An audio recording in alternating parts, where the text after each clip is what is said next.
Nandito tayo ngayon sa office or sa studio po ng ALM Events and Talents. Sa pangunguna yan ni Sir Alvin Lester Magana. Nandito rin si Edzo. Ayan. So, yun na lang po. Di ko nagkikwento. Di ko pa rin alam kung ano talaga yung mangyayari. Pero ang alam ko, si Erica ay kukuning talent ng ALM. So, ayan.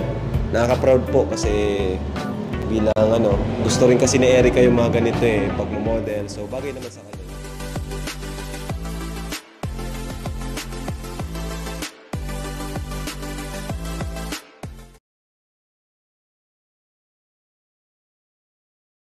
Hello guys, isang mapagpalang araw po sa inyong lahat.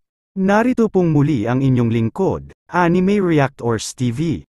At sa mga hindi pa po nakaka-subscribe dyan sa munti kong channel, baka naman po pwedeng makipindot ng subscribe button at maki-like and share na rin po ng aking mga video.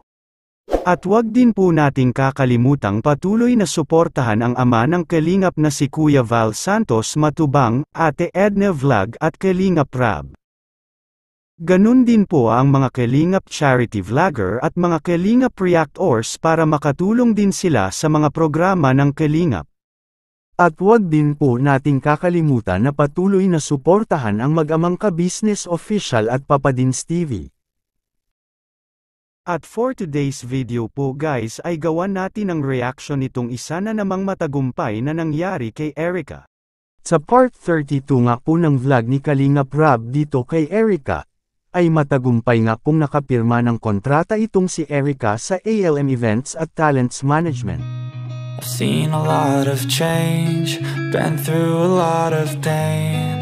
Some things are not the same as they were a year ago, but all will be okay. I move on each and every day. The past is where it stays, way back a year ago. Ang ALM Events at Talents Management po ay ang isa sa pinakasikat at malaking talent management sa buong Bicol. At ang isang nakaka-proud dito guys, ay ang ALM mismo ang siyang kumontak kay Kalingap Rab para kunin nilang talent model si Erica. Samantalang yung iba, nag-apply na o nag-audition na ay hindi pa rin natatanggap. Pero itong si Erica ay siya mismo ang hinabol ng ALM para maging talent nila. At para sa akin deserve din naman ito ni Erica. Nakita nyo naman sa kabila ng mga panghahatak sa kanya ng mga basher pababa ay pilit naman siyang inaangat ng tadhana papataas. Sabi nga ni Kalingap Rab, ay first time itong nangyari sa mga tinutulungan nila. Yung may kumuhang isang talent agency sa isa sa beneficiaries nila. At hindi nga lang basta talent agency o management. Dahil ang ALM nga po ay isa sa pinakamalaki at pinakasikat na talent management sa buong Bicol. At nakita naman po natin, na sa first day pa nga lang po ni Erica, ay nagpamalas na agad siya ng angking galing sa pagharap sa camera. Na pati nga po mga staff ng ALM ay humanga dito. At CJ, anong masasabi mo sa kanila ay mas magaling pa si Erica sa mga model nila doon. Nakakagulat si Erica. Ang galing niya tsaka ang ganda-ganda niya. Parang sanay na siya. Talo niya pa yung mga model namin. Kaya naman talagang sobrang proud din si Kalingap Rab dito kay Erica. At syempre lalo na nga itong si Kalingap Edo. Ano man insan yung masasabi mo kasi si Erica ngayon ay may kumuhang talent management. Grabe, no? Oo, nakakatawa. Siya yung kauna-unahan sa Kalingap beneficiaries natin na may kumuhang ganito na isa sa pinakasikat na talent management dito sa Bicol. So, ano sabi mo doon ito? Siyempre, nakakatawa dahil napabilang siya sa ALM yan. At yan, si Erica, sigurado pagka gaya na sinabi kanina sa malaking tulong to sa kanya kasi para mas ma-develop yung kanyang yung Personality yan, ganyan.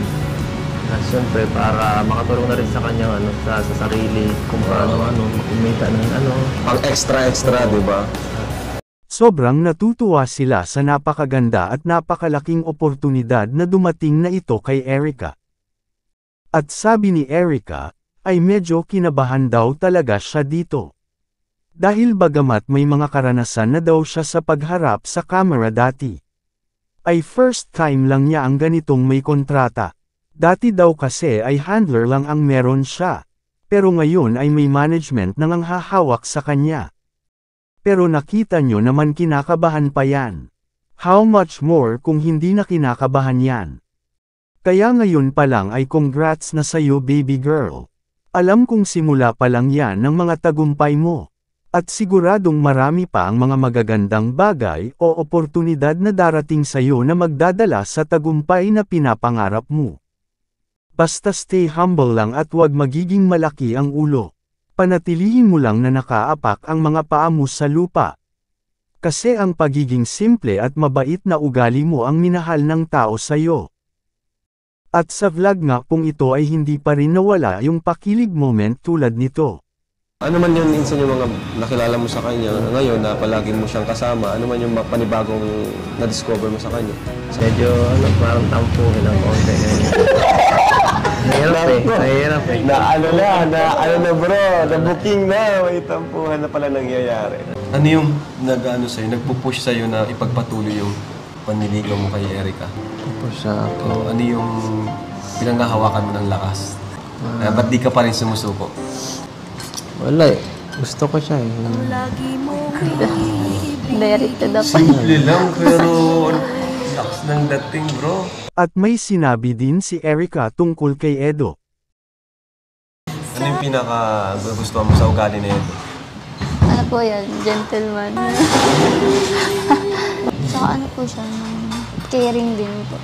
Minsan parang gugulat lang kasi. Nagugulat ka? Opo. Pagka-prangka niya kasi minsan. Pero naiintindihan mo naman yung Opo, ugali natindihan niya. ko lang po.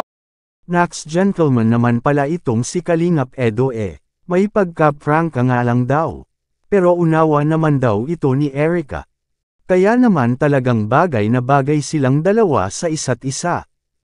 Dahil sa isang relasyon kasi, ito yung isa sa pinakamahalaga. Ang may unawaan kayo sa isa't isa.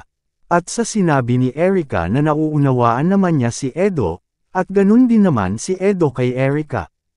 Kaya masasabi nating perfect match talaga ang dalawang ito. Paano po hanggang dito na lang muna ulit po, at maraming thank you po sa patuloy na sumusuporta at nanonood sa aking mga video. At sa mga hindi pa po nakaka-subscribe dyan, ay baka naman po pwedeng makipindot ng subscribe button at maki-like and share na rin po ng aking mga video. At wag din po nating kakalimutang patuloy na suportahan ang ama ng Kalingap na si Kuya Val Santos Matubang, Ate Edna Vlog at Kalingap Rab.